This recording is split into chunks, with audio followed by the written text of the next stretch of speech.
এই 15 মাস আমি বিনা দোষে কোনো কিছু না করে আমার জীবন থেকে এতগুলো সময় চলে গিয়েছে।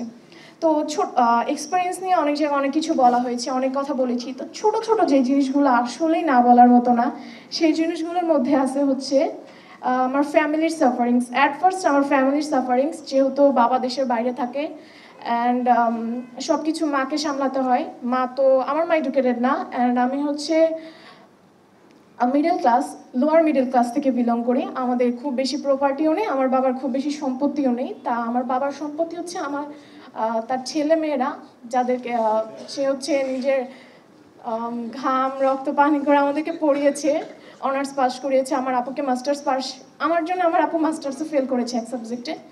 যাই হোক, তো আমার ফ্যামিলি কখনো কারো সাপোর্ট পায়নি, কেউ এগিয়ে আসেনি, আত্মীয় স্বজন সবাই মুখ ফিরিয়ে নেয়। এই যে 15 মাসের বিশেষ কিছু ঘটনার মধ্যে কিছু উল্লেখযোগ্য ঘটনা আছে, যে 15 মাসে আমি হচ্ছে কখনো আমার বাবাকে দেখতে পারিনি, আমার বাবার সাথে আমি কথা বলতে পারিনি, আমি কখনো মানে ফ্যামিলির মানুষজনের খুব কাছে যেতে পারিনি এই 15 মাসে।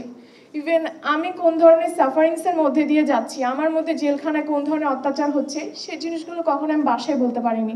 মানে এরকমও দিন গিয়েছে যে আমি একদিন বাসায় কল দিয়েছি, আমার মা বোন কান্না করছে, আমিও কান্না করছি, কিন্তু আমি তাদেরকে বলছি যে না, আমি তো কান্না করছি না, তোমরা কেন করছো, আমি যথেষ্ট স্ট্রং। তারপরে যে এই যে 15 মাসের একটা যে ধাক্কা আমার ফ্যামিলির, আর্থিক একটা বলা যায়, যেহেতু মিডল ক্লাস ফ্যামিলি, একটা মামলা হওয়া মানে একটা পরিবার পুরো ধ্বংস হয়ে যাওয়া। এখানে হচ্ছে আমি বেশ কিছু মানুষের বিচার চাই স্যারের কাছে। স্যার বলবো উল্লেখ করে যে আমার নামে যে এসআই মামলা করেছে 2 জন, আমি তাদের বিচার চাই।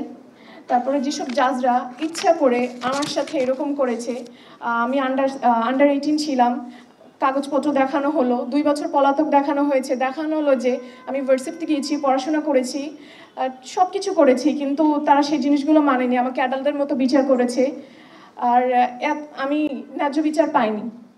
তারপরে জেলখানার ব্যাপারে যদি যাই, আমি সুপার ওবেদুলের বিচার চাই স্যার। সে আমাকে অনেকভাবে মানসিকভাবে টর্চার করেছে, সে আমার মানবাধিকার ক্ষুণ্ণ করেছে। আমি আন্ডার 12 ছিলাম, সে আমাকে ফাঁসির আসামিদের সাথে সেলে দিয়েছেন। তারপর আমি সেই মানুষগুলোর বিচার চাই, সেসব ডাক্তারদের যারা আমার রিপোর্টগুলো পাল্টে দিয়েছে স্যার। আমার কিডনিতে স্টোন ছিল, ইভেন এখনও আছে স্যার, কিন্তু আমার সম্পূর্ণ রিপোর্ট পাল্টে দেওয়া হয়েছে স্যার। 15 মাস আমি একদম কোনো ধরনের ট্রিটমেন্ট পাইনি।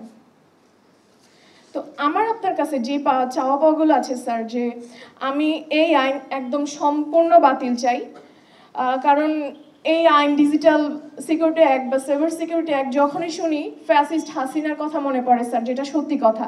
সেই আগে থেকেই আমি আন্দোলন না করি, বাট অনেক মানুষ আন্দোলন করেছে যে আমরা এই আইনটি চাই না, এই আইনটি চাই না, কিন্তু ফ্যাসিস্ট আছে না বারবার হচ্ছে এই আইনটা বিভিন্নভাবে ঘুরিয়ে ফিরিয়ে পেঁচিয়ে এই একটা আইনে রেখেছে, হয়তো নাম পরিবর্তন করেছে স্যার। কিন্তু আমরা চাই স্যার ডিএসএ বা সিএসএ একটা কিছু থাকবে না, যদি করারই থাকে স্যার অন্য একটা নতুন আইন তৈরি করেন। কারণ এই আইনের যখনই নাম শুনে আমাদের মধ্যে একটা ভয় কাজ করে। ওই যে 15 মাস নিজের জীবন, ফ্যামিলি থেকে দূরে থাকা, মনে হয় যে ওই জিনিসগুলো কেন আমাদেরকে যেন ট্রিগার করে স্যার।